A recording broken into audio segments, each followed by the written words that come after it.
Hello everyone, and today's game comes from the TCEC Season 15 Championship Bonus Tournament.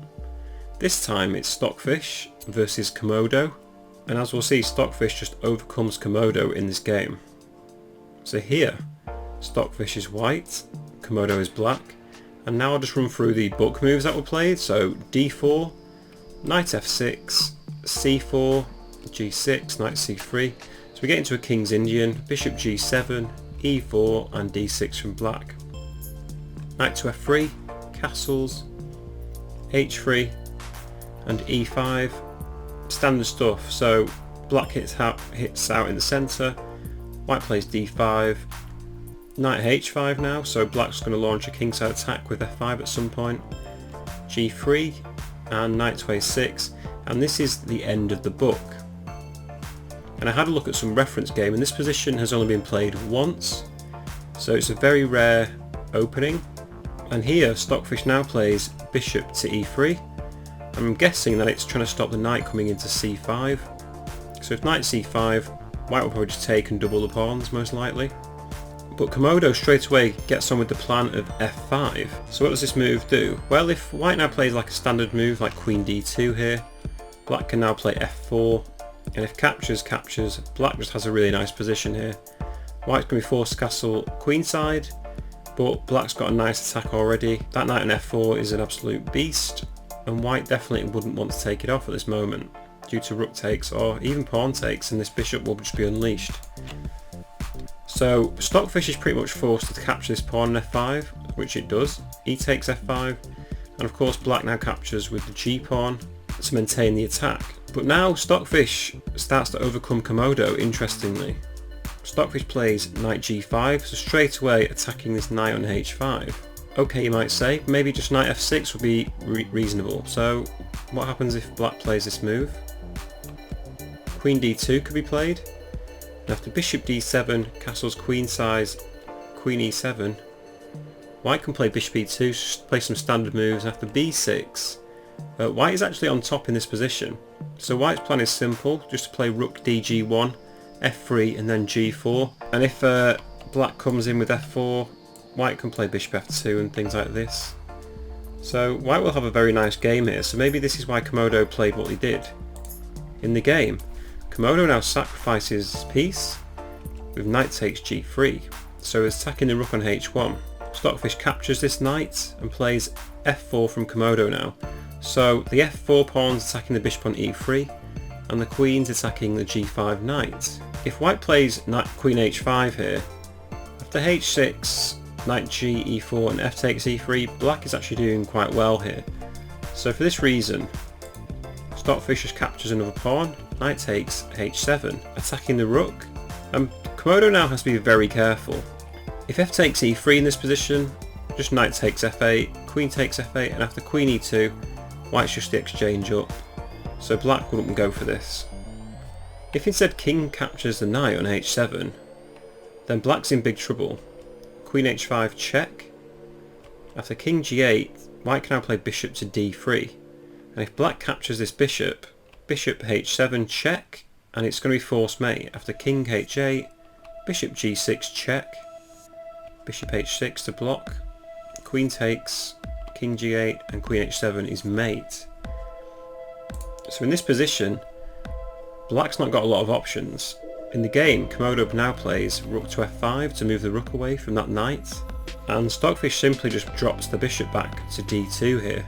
Black can't actually capture this knight yet. If king takes h7, just bishop d3, and that rook is pinned and will be taken on the next move. So in this position, Komodo takes on g3 with the pawn, and the king is still threatening to take this knight. The idea behind f takes g3 though is that black wants to prepare queen h4 with devastating consequences for white. But Stockfish does not allow this. We play h4 now, and stops queen coming into h4, and tries to give this knight a safety square if black doesn't capture. But of course Komodo now captures on h7.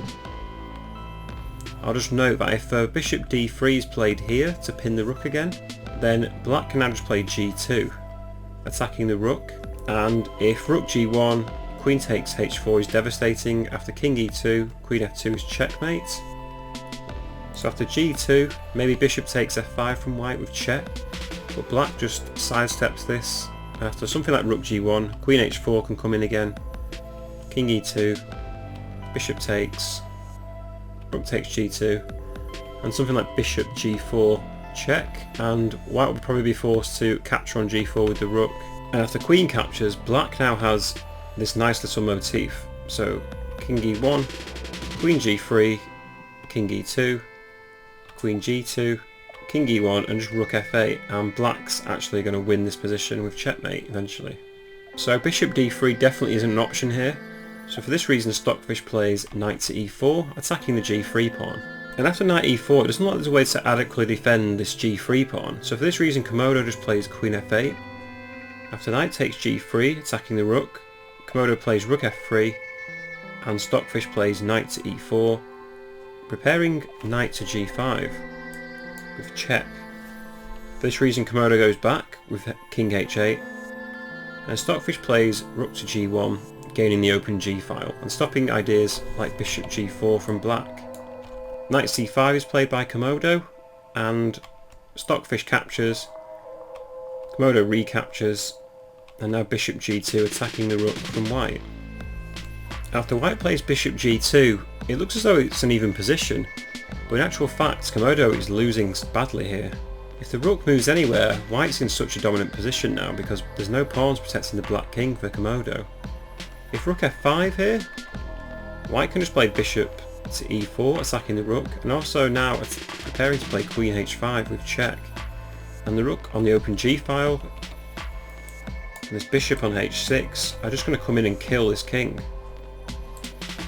Again, if rook f6, just queen h5. After king g8, the main move now is to play d6, where white can now play bishop d5 check. The open file for the rook is devastating, and bishop h6 is a major threat as well. Again, rook f7 also succumbs to queen h5. After king g8, bishop e4. Again, we'll see, this open g file is absolutely devastating. Bishop h6 is a threat, and also queen h7 threatens mate straight away. So after bishop g2, Komodo now just plays e4, sacrificing the exchange, and Stockfish obliges. He takes on f3, e takes f3, and now king f2, threatening queen takes f3.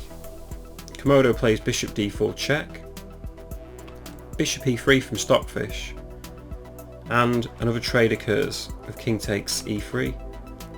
And here Komodo plays queen e7, king takes f3 is played, queen f6, and king g2. And it looks as though Stockfish is going to win this game now. If Komodo plays queen takes b2, just king h1, and now queen h5 is a major threat, threatening checkmate. If queen e5 to defend, then just queen f3, threatening queen f8.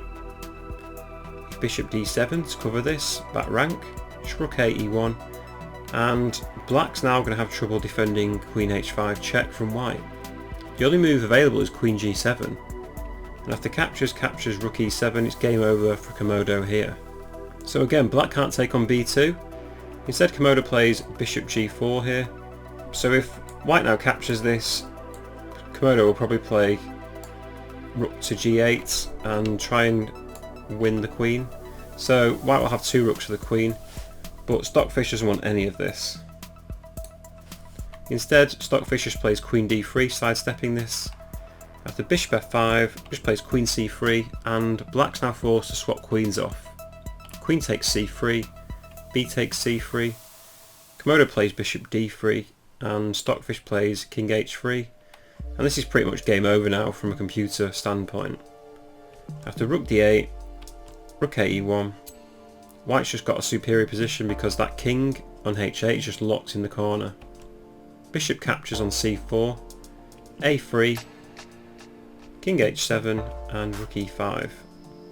The rook captures, and the bishop captures, and white plays rook e1. So you'll note that Stockfish has just put all their pawns on black coloured squares to stop this bishop doing anything. So after king h6, rook e7, a6, Stockfish captures, b6, king g3, a5, rook d7, and bishop e4. and that's all she wrote. Stockfish wins the game. Mainly because rook d6 is coming next, and I don't see how black defends this pawn. And also you'll note that the h pawn is going to come up the board, and black actually has the wrong coloured square to defend this. So Komodo resigned. So I think overall this knight takes g3 move here was just too risky for Komodo. It worked out to an extent. After knight takes h7, rook f5, bishop d2, f takes, h4 and king h7. So black now looks like it's got an even position. But knight e4 was just a good move. So ultimately it was just the loss of this g file that caused black so many problems. Black's not got any pawns to defend its own king, and this is ultimately what lost Komodo the game. Anyway, I thought this was an interesting game to show you. I hope you liked it. Please subscribe if you did enjoy the video. It really helps the channel, and I'd love to bring you some more chess videos very soon. Hopefully see you next time. And if you'd like me to look at one of your games, please do drop me a comment and I'll try my best to have a look at it. Thank you very much.